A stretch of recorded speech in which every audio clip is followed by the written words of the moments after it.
علينا وبتبدا اثر التجارب دي على تعاملنا مع الاخرين. دكتوره سماح عبد الرؤوف تتفضل. دكتوره سماح هتناقش التجارب المؤلمه في الطفوله واثرها على النمو النفسي والاجتماعي. تحيه للدكتوره سماح.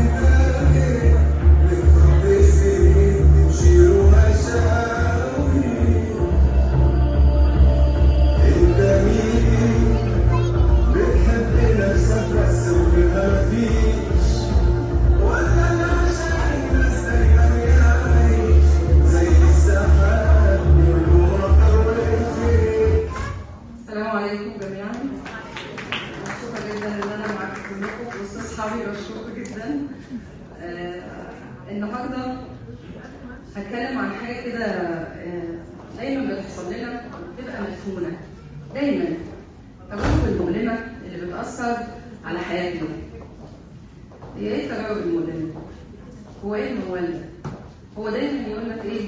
جماعه بتوع التنميه البشريه يقول لك الطفل الباقي داخلك. هو ايه الموضوع ده؟ دايما في الم مدفون. هو ليه دايما الالم ده بيبقى مدفون؟ ليه؟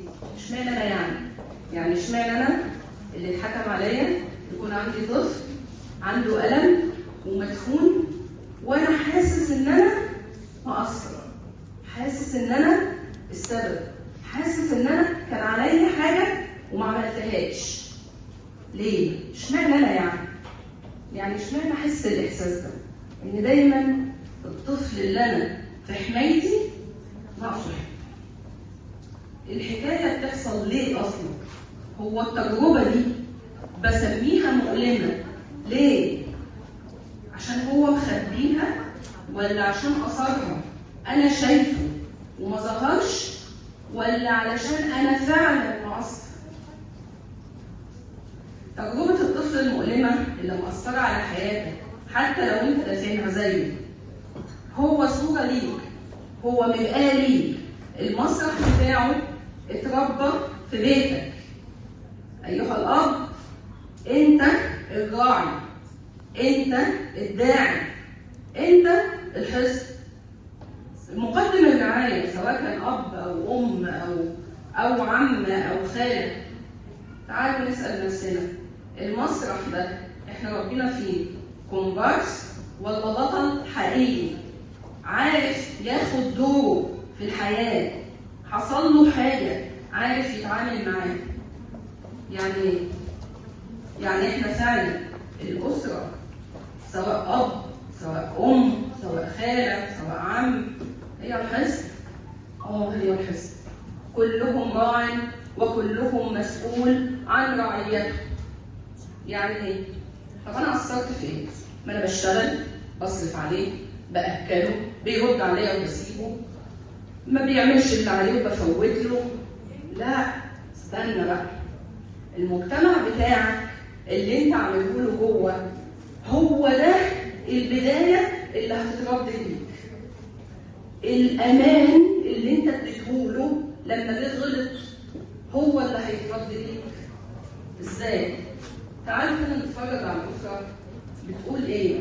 هو الولد، هي الاطفال بطبعها لما بتتعرض لمشكله مخلوقه عنيفه يعني. طب ما انا بربيه وبعمل اللي عليا وبلاقيه عنيف، بلاقيه كذاب، بلاقيه بيقول حاجات مش حقيقيه وفي نفس الوقت مدعي. لا، وبتلاقيه كمان صادق، وبتلاقيه صوره طيبه، وبتلاقيه الناس بتقول لك ده بيقابلنا حلو جدا، ده بيسلم علينا ما شاء الله ربيه. ليه؟ لانه متقالي. طيب هو في عالم من العلماء كان عمل تجربه كده اسمها بوبو. تمام؟ التجربه دي قال لك ايه؟ عايز اتفرج كده، هو بيتولد شرير يعني، ولا الشر ده بيتعلمه، ولا القسوه دي جزء من تكوينه؟ لا، ده عمل تجربه اسمها بوبو. التجربه دي جابت مجموعه من الاطفال، شافت واحد بيأذي وبيضرب وبيضرب وبيقسو، وشاف واحد تاني ما شافش التجربه دي. اللي ما شافش التجربه دي وعدى عليها مرور الكرام طفل ما اتأثرش. ابدع. التاني ابدع في الاذيه. طب ليه؟ لان هو من الآل اللي حصل. فلما جه العالم بندورة عمل التجربه دي قال حاجه واحده: النموذج، القدوه، النمذجه. ازاي اكون انا نموذج طيب لاولادي؟ حاجه من الاساس ان انا بحطه هو اللي ببني عليه. بحاسب مين؟ ما انا اللي حطيه، انا اللي زرعت، انا اللي هاخد النبته، انا اللي هحصد. طيب لما احنا عملنا التجربه دي وهو تعرض للتجربه المؤلمه، كنت انا ساعتها ايه؟ الحس كلنا نفتكر كان في الناس اللي قدام شويه هند والدكتور نعمان، جدها لما راحت حكت له اول واحد كدبها، دي متخيله دي طفله واصحابه. طب مين اللي عمال يصدقها؟ طيب دي قعدت كتير معانا عشان حد يصدقها، حد يديها الامان، حد يديها الحصن ده معناه ايه؟ ان احنا مش حصن كافي لاولادنا؟ لا، احنا مش حصن كافي لاولادنا، احنا لازم نكون الاول حصن وداعم وواعي. في تجربه كده الام صاحبه فيلم مشهور جدا اسمه ايه؟ اسمه كيد. الفيلم ده عن ولد ضعيف جدا بيتعرض للتنمر. من التجارب المؤلمه دي ان انا اتعرض للتنمر يوميا وبشكل مستمر. تمام. فالام راحت للمدرسه وللاداره قالوا لها لا انقليه، ده غير صالح للمجتمع الدراسي اصلا.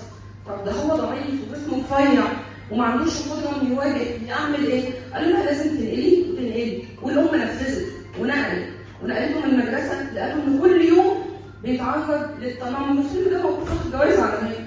كل يوم بيتضرب وكل يوم بنفس شخصيته. فالام هنا وعت ان ده دور الراعي لما يبقى واعي، سواء اب او ام، لازم يكون داعم مدافع جدا جدا للاصل. عملت ايه؟ قالت لا، مش هو ضعيف، مش بنيانه مفيش، مش عارف يتعامل مع البشر، لا تعالى. ودته لمدرب كاراتيه.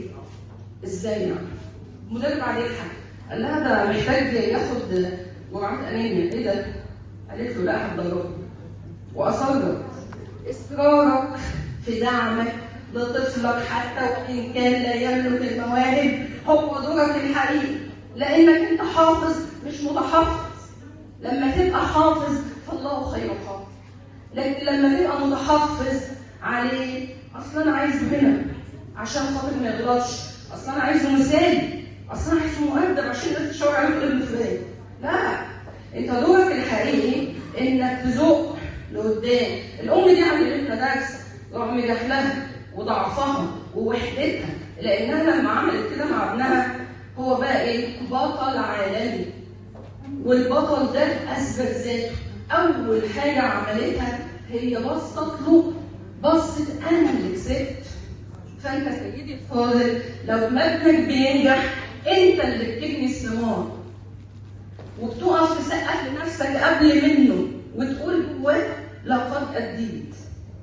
فطالما هتأدي اديله طاقه وقلم يكتب بيه مسرحيته الحقيقيه، ويكون ممثل مبدع مش كومبارس.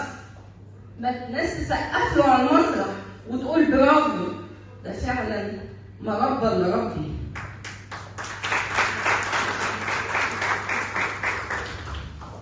ففي النهايه انا عايزه اقول في ختام اليوم، لما يحصل له التجربه المؤلمه لازم تمشي معاه في طريقه. امشي معاه، ما تجيش تقول له انت راجل ما تعيطش. لا، استنى، هو راجل ومن حقه يعيط ومن حقك تاخده كده في حضنك.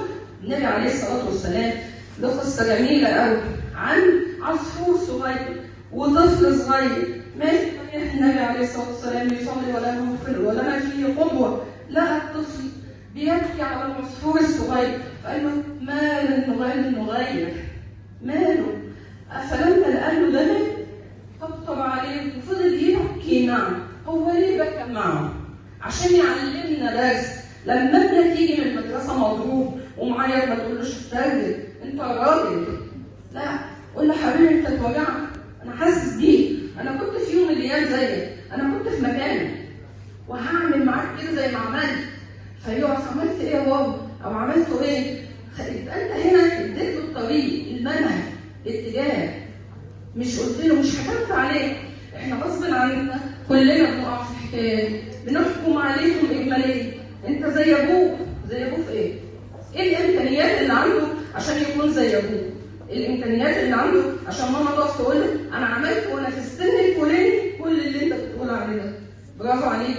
بس هو عمل ايه؟ ايها الاب، انت ما زلت راعي، ما زلت تحس وطول، ودايما طالما الراعي واعي هيبدع في الرعيه. فمن فضلك اجد الرعيه، اجد الزرع، وما تقولش اصل انا دوري ان انا اكون بجيب فلوس. انا الاي تي ام بتاعهم ما هي ماما موجوده، هي موجوده، بس انت مشارك لان هم ربياني الاثنين، مش هي لوحدها، لانك ما انتش حاكم على دورها. انت مش دورك مراهق، انت دورك مشارك. واهم حاجه ان انا اخد لما طفل يجيني بتجربه مؤلمه وتكون شديده زي التنمر او التحرش او السب او اللعن، لازم اخد حقه بشكل قانوني، لان ردة فعلي ان انا استوعبتك وخدت حقك وشاركتك في حزنك ووجهتك للاصلح، انا كده عملت اللي عليا، والباقي بتاع ربنا. يعني ايه بتاع ربنا؟ يعني لازم اسيب جزء. ان الله يرد المظالم. انا مش قادر اجيب حق لان الاداره ما ساعدتنيش، لان القانون ما ساعدنيش، لان المجتمع ما ساعدنيش، لكن انا عملت ايه؟ كل الوسائل الممكنه ان انا اسمع الناس صوتك واجيب حقك. في الحاله دي لازم اتقبل انا وانت سويا ان انا مش عارف اجيب حقك، فعند الله ترد المظالم. هنا بقى ان الله شديد العقاب. الرساله دي لمن يظلم وهو مستمر في الظلم وناسي ان دايما ان الله حافظا، ان الله موجود، ان الله شديد العقاب. اشكركم جميعا على